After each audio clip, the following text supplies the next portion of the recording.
வணக்கம் எல்லாருக்கும். நம்ம இந்த வீடியோவில் எதை பற்றி பார்க்க போகிறோம்னா, நம்ம இதுக்கு முன்னாடி போட்ட பிஎஸ்சி அக்ரி கோர்ஸ் டீடைல்ஸ் வீடியோஸில் வந்து நிறைய பேர் கமெண்ட் பண்ணியிருந்தீங்க. அதாவது பிஎஸ்சி அக்ரி படித்தா வேலை கிடைக்குமா, ஜாப் கிடைக்குமா, என்னென்ன ஃபியூச்சர் ஸ்கோப்ஸ் என்னென்ன இருக்குது, அது படிச்சா ஒருத்தா அப்படிங்கிற மாதிரி வீடியோக்கு இது கமெண்ட் போட்டிருந்தீங்க.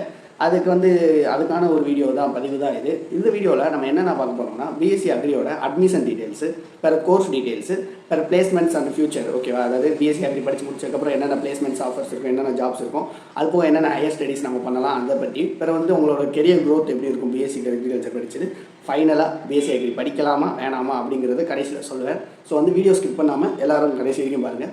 So first admission details. Okay, admission இந்த டிஎன்ஏயு தமிழ்நாடு அக்ரிகல்ச்சர் யூனிவர்சிட்டி இது கோயம்புத்தூரில் இருக்குது. அதுக்குள்ளே அஃபிலியேட்டட் காலேஜஸ்க்கு நம்ம கவுன்சிலிங் இப்போ போயிட்டுருக்கு. டாக்குமெண்ட் வெரிஃபிகேஷன்ஸ்க்கும் கூப்பிட்டுருக்காங்க. ஸோ இதுக்கான அட்மிஷன் ப்ராசஸ் எல்லாரும் மாதிரி தான். நீங்கள் இன்ஜினியரிங்க்கு போட்டிங்கன்னா உங்களோட கட் ஆஃப் மார்க் படி ரேங்க் லிஸ்ட் விட்டு அது மூலயமா கவுன்சிலிங்க்கு உங்களுக்கு சர்டிஃபிகேட் வெரிஃபிகேஷனுக்கு வர சொல்லுவாங்க. அதே ப்ரொசீஜர் தான் டிஎன்ஏ இருக்கும். இது ஆன்லைன் கவுன்சிலிங். உங்களுக்கு நீங்கள் கவுன்சிலிங்க்கு நீங்கள் அப்ளை பண்ணோன்னே உங்களோட அந்த கட் ஆஃப் மார்க்ஸை வச்சு ரேங்க் லிஸ்ட் விட்டு உங்களை சர்டிஃபிகேட் வெரிஃபிகேஷனுக்கு அங்கே கோயம்புத்தூருக்கு டிஎன்ஏக்கு வர சொல்லுவாங்க. இதுதான் ப்ரொசீஜர். ஸோ இப்போ கோயம்புத்தூருக்கு வர சொல்லியிருக்காங்க. ஜென்ரல் கோட்டா 7.5% கோட்டா அந்த மாதிரி தனித்தனியாக செப்பரேட் பேசிஸில் உங்களுக்கு கவுன்சிலிங் வர சொல்லுவாங்க. இப்போ அது போய்கிட்டு இருக்குது யூஜி அட்மிஷன்ஸ்க்கு. ஸோ எனக்கு தெரிஞ்சு அடுத்த ஆகஸ்ட் ஒரு 2021 காலேஜஸ் ஓப்பன் பண்ணிடுவாங்க யூஜிக்கு. அதாவது ஃபஸ்ட் இயர்ஸுக்கு நீங்கள் ஜாயின் பண்ணிக்கலாம் பிஎஸ்சி அக்ரி. ஸோ ஃபஸ்ட்டு இதுதான் அட்மிஷன் ப்ரொசீஜர். அடுத்து கோர்ஸ் டீட்டெயில். பிஎஸ்சி அக்ரிங்கிறனால நீங்கள் பிஎஸ்சி அக்ரி மட்டுமே இருக்காது, அக்ரிகல்ச்சர் கோர்சஸ் மட்டுமே அதில் இருக்காது. எல்லா கோர்ஸஸும் தான் படிப்பீங்க. நீங்கள் எக்கனாமிக்ஸ் படிப்பீங்க, அதே மாதிரி soil and water conservation engineering படிப்பீங்க, இன்ஜினியரிங் கோர்சஸ் இருக்கும். அதே மாதிரி ரெனியூவபிள் எனர்ஜி இன்ஜினியரிங் கோர்சஸ் இருக்கும். அந்த மாதிரி தமிழ் இருக்கும், மேத்தமெட்டிக்ஸும் இருக்கும், உங்களுக்கு ஸ்டாட்டிக்ஸும் இருக்கும். இந்த மாதிரி எல்லா கோர்சஸும் கவர் ஆகி தான் இந்த பிஎஸ்சி அக்ரியில் வரும். ஸோ நீங்கள் ஆஸ் யூஸ்வல் எல்லா கோர்சஸில் படிக்கிற மாதிரி இதுலேயும் எல்லா கோர்சஸையும் இன்க்ளூட் பண்ணி தான் படிப்பீங்க பிஎஸ்சி அக்ரிகல்ச்சரில். ஃபைனலாக 4 years முடிச்சிடும். இப்போ நீங்கள் ஜாயின் பண்ணிங்கன்னா 2024 ஜாயின் பண்ணிங்கன்னா 2028 முடிப்பீங்க. ஸோ அதுக்கடுத்து ஹையர் ஸ்டடீஸ் பிளான்ஸ் இருக்கலாம். உங்களுக்கு ஹையர் ஸ்டடீஸ் பண்ணலான்ற ஒரு பிளான் இருக்கலாம். இல்லை முடிச்சோடனே ஒரு ஜாப் போகணும் அப்படின்னு ஒரு பிளான் இருக்கலாம். ஏன்னா பிளேஸ்மெண்ட்ஸ்னு பார்த்தீங்கன்னா நீங்கள் ஒரு ப்ரைவேட் இன்ஸ்டியூஷனில் படிக்கிறீங்கன்னா, அதாவது கவுன்சிலிங்லேயே நிறைய ப்ரைவேட் காலேஜஸ் போடுவாங்க. சப்போஸ் நீங்கள் ஒரு ப்ரைவேட் இன்ஸ்டியூஷனில் படிக்கிறீங்கன்னா உங்களுக்கு பிளேஸ்மெண்ட்ஸ் அந்த காலேஜோட ரெப்புடேஷன்ஸை பொறுத்து சில காலேஜஸில் வருவாங்க, ஃப்ரீக்வெண்ட்டாக பிளேஸ்மெண்ட்ஸ் வருவாங்க. ஸோ நீங்கள் பிளேஸ்மெண்ட்ஸ் அது ரிலேட்டடாக போனீங்கனாலே உங்களோட அக்ரி ரிலேட்டட் ஃபீல்ட்லேயே உங்களுக்கு ஜாப்ஸ் கிடைக்கும். அதாவது ஒரு குவாலிட்டி இன்ஸ்பெக்டரோ, ஒரு சீட் இன்ஸ்பெக்டரோ அந்த மாதிரி ப்ரைவேட் கம்பெனிஸில் கிடைக்கும். அதுக்கு ஸ்டார்டிங் சேலரி உங்களுக்கு ஒரு ஃப்ரெஷருக்கு எவ்வளோ கொடுப்பாங்கன்னா அந்த அளவுக்கு தான் கொடுப்பாங்க. நான் சொல்லணும், அதை 15K கொடுப்பாங்க. இது ஆஸ் அ ஃப்ரெஷருக்கு அந்த ஸ்டார்டிங் சேலரி தான் கொடுப்பாங்க.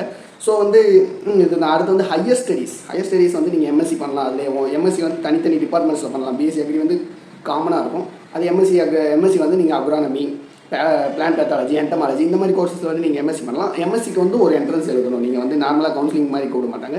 எம்எஸ்சிக்கு டிஎன்ஏ ஒரு என்ட்ரன்ஸ் கண்டக்ட் பண்ணுவாங்க. அந்த என்ட்ரன்ஸில் நீங்கள் குவாலிஃபை ஆனீங்கன்னா உங்களுக்கு எம்எஸ்சி சீட்ஸ் கொடுத்துருவாங்க.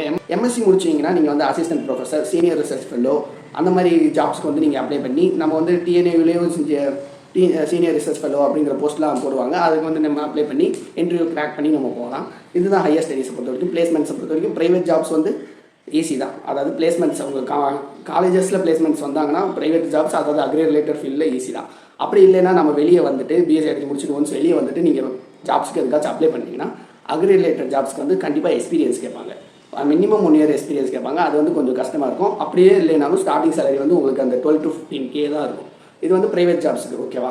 நீங்கள் இல்லை வேறு ஏதாச்சும், அதாவது அக்ரி ரிலேட்டட் ஃபீல்டில் நான் ஜாப்ஸ் போகாமல் வேறு ஏதாச்சும் ஜாப்ஸ்னால் நிறையா இருக்கும். எஜுகேஷனல் கவுன்சிலரு, HR இந்த மாதிரியான ஜாப்ஸ்லாம் நிறையா இருக்கும். உங்களுக்கு பேங்க்கில் ரிலேஷன்ஷிப் மேனேஜருங்கிற ஜாப்லாம் அக்ரிகல்ச்சர் கிராஜுவேட்ஸ் நிறையா எடுப்பாங்க. ஏன்னா அது சேல்ஸ் அண்ட் ரெக்ரூட்மெண்ட்டுங்கிறனால.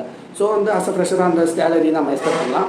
ஸோ அதுக்கடுத்து கவர்மெண்ட் எக்ஸாம்ஸ், இது ஹையர் ஸ்டடீஸ் இல்லை ஹையர் ஸ்டடீஸ் நான் பிஎஸ்சி அக்ரி முடிச்சுட்டு கவர்மெண்ட் எக்ஸாம்ஸ் ஏதாச்சும் பண்ணிங்கன்னா உங்களுக்கு டிஎன்பிசி கண்டக்ட் பண்ணுற ஏஓ எக்ஸாம்ஸ், அதாவது அக்ரிகல்ச்சர் ஆஃபீஸர் எக்ஸாம்ஸ். இது நெக்ஸ்ட் இயர் வரும், அதாவது 2025 வரும் ஏஓ எக்ஸாம்ஸ். இது நம்ம எழுதலாம். இது எழுதி கிராக் பண்ணி ஏஓ ஆகலாம். அப்படி இல்லைன்னா சென்ட்ரல் கவர்மெண்ட் எக்ஸாம்ஸ் நிறையா இருக்கும். அதாவது ஐபிபிஎஸ், ஏஓஃபோ, அக்ரிகல்ச்சர் ஃபீல்ட் ஆஃபீஸர், அது ப்ரிலிம்ஸ் மெயின்ஸ் இன்டர்வியூ வச்சு கிளியர் பண்ணுவாங்க. அது இருக்குது. அதே மாதிரி காட்டன் கார்பரேஷன் ஆஃப் இந்தியா அந்த மாதிரி சென்ட்ரல் கவர்மெண்ட் எக்ஸாம்ஸ் நிறையா இருக்கும். ஓகேவா? இந்த மாதிரி கவர்மெண்ட் எக்ஸாம்ஸ் ப்ரிப்பேர் பண்ணுறீங்கன்னா இந்த மாதிரி பண்ணலாம். அதாவது ஏஓ, சென்ட்ரல் கவர்மெண்ட் எக்ஸாம்ஸ் இந்த மாதிரி எக்ஸாம்ஸ் நம்ம கிராக் பண்ணலாம். கெரியர் க்ரோத் எப்படி இருக்கும் அப்படின்னா கண்டிப்பாக ஒரு நீங்கள் வந்து உண்மையிலே உங்கள் ஸ்கில்லை வளர்த்துக்கணும், அக்ரிகல்ச்சரில் எனக்கு வந்து ரொம்ப இன்ட்ரெஸ்ட் அப்படின்ட்டு நீங்கள் எடுத்து அக்ரி படிச்சுட்டு வந்தீங்கன்னா உங்களுக்கு வந்து நிறைய ஸ்கில்ஸ் இருக்கும். உதாரணத்துக்கு வந்து பிளான்ட்டை கல்டிவேட் பண்ணி மேனேஜ் பண்ணி அதை வந்து ஒரு ப்ராடக்டாக வந்து சேல் பண்ணுற அளவுக்கு வந்து உங்களுக்கு வந்து ஸ்கில்ஸை டெவலப் பண்ணிக்கிட்டிங்கன்னா நீங்கள் வந்து ப்ரொஃபஷனல் இப்போ வந்து ஒரு ப்ரொஃபஷனல் கோர்ஸுங்கிறனால வந்து உங்களுக்கு வந்து கண்டிப்பாக பிஸ்னஸ்க்கு வந்து கண்டிப்பாக உதவும். நிறையா பிஸ்னஸ் பண்ணலாம். உங்களுக்கு அந்த ஐடியாஸ் மட்டும் இருந்தால் வந்து நிறைய பிஸ்னஸ் பண்ண ஐடியா அந்த இன்வெஸ்ட்மெண்ட்ஸ் மட்டும் இருந்தால் கண்டிப்பாக நிறையா பிஸ்னஸ் பண்ணலாம். அதாவது உங்களுக்கு வந்து ஒரு இன்ட்ரெஸ்ட் இருக்கணும், எனக்கு அக்ரி நான் தெரியும், ஸோ வந்து நான் அக்ரி வந்து எடுத்திருக்கேன், இன்ட்ரெஸ்ட்டோடு எடுத்து படிச்சிங்கன்னா நல்ல கோர்ஸ் தான். அடுத்து ஒர்த்தா அப்படின்னா கண்டிப்பாக ஒர்த்துன்னு தான் நான் சொல்லுவேன். ஏன்னா வந்து உங்களுக்கு வந்து ஒரு நாலேஜ் இருக்குது ப்ரொஃபஷனலாக. இப்போ இன்ஜினியரிங் எப்படி ஒரு ப்ரொஃபஷனல் கோர்ஸு, ஆனால் இது வந்து ஒரு ப்ரொஃபஷனல் கோர்ஸ்னால் இது மூலிமா உங்களுக்கு ப்ரைவேட் கம்பெனிஸில் வந்து ஜாப் அதிகமாக கிடைக்கலனாலும் நீங்கள் வந்து செல்ஃப் எம்ப்ளாய்மெண்ட்டாக ஏதாச்சும் ஒரு பிஸ்னஸ் வந்து நீங்கள் ரன் பண்ணிக்கலாம். அதுதான் ஒரு வெரி அட்வான்டேஜ். ஏன்னா இன்ஜினியரிங்னா உங்களுக்கு நிறையா டாபிக்ஸ் சொல்லி கொடுப்பாங்க, அது ஜாவா அந்த மாதிரி கம்ப்யூட்டர் சயின்ஸ் இன்ஜினியரிங்லாம். ஸோ வந்து ஐடி கம்பெனிஸ்க்கு வந்து உங்களுக்கு நல்ல ஸ்கோப் இருக்குது. ஆனால் வந்து இந்த அக்ரியில் வந்து நம்ம எந்த ஸ்கில்ஸும் அதிகமாக இருக்காது. ஏன்னா நீங்கள் அக்ரிகல்ச்சர் கிராப்ஸை பற்றி தான் வச்சுருப்பீங்க. ஸோ வந்து ஒரு செல்ஃப் எம்ப்ளாய்மெண்ட்டாக நம்ம ஒரு நர்சரி வைக்கலாம், நம்ம ஒரு லேண்ட்ஸ்கேப்பிங் பண்ணி கொடுக்கலாம், இந்த மாதிரி ஒரு இதை ஃபீல்டில் வந்து போகலாம். ஸோ ப்ரைவேட் ஜாப்ஸுங்கிறப்போ வந்து அக்ரி ரிலேட்டட் ப்ரைவேட் ஜாப்ஸுங்கிறது வந்து ரொம்ப கம்மி தான். உங்களுக்கு வந்து எக்ஸ்பீரியன்ஸ் இருந்தால் நீங்கள் கிராக் பண்ணி போகலாம். மற்றபடிக்கு ஜாப்புக்கு வந்து கொஞ்சம் கஷ்டம் தான் அக்ரி ப்ரைவேட் ஜாப்ஸுக்கு. ஸோ கவர்மெண்ட் எக்ஸாம்ஸ் அது வந்து எந்த அளவுக்கு பாசிபிள்னு தெரில. ஏன்னா ஒரு தடவை ஏஓ எழுதலாம், 2 தடவை எழுதலாம், எழுதிக்கிட்டே இருந்தால் வந்து ஒரு பாசிபிலிட்டி இருக்குது நமக்கு கிராக் பண்ண. அந்த ஐபிபிஎஸ் ஏஓஃபோ அதெல்லாம் பேங்க் எக்ஸாம்ஸ் இந்த மாதிரி இதுக்கெல்லாம் கிராக் பண்ண சான்ஸ் இருக்குது. ஸோ வந்து இது மட்டும் இந்த அக்ரி வந்து உங்களுக்கு வந்து ஃபுல்லாக இன்ட்ரெஸ்ட் இருக்குது, எனக்கு வந்து அக்ரி படிக்கணும், அக்ரியில் நிறையா தெரிஞ்சுக்கணும், அந்த மாதிரி உங்களுக்கு ஒரு இன்ட்ரெஸ்ட் இருந்தால் மட்டும் அக்ரி எடுங்க.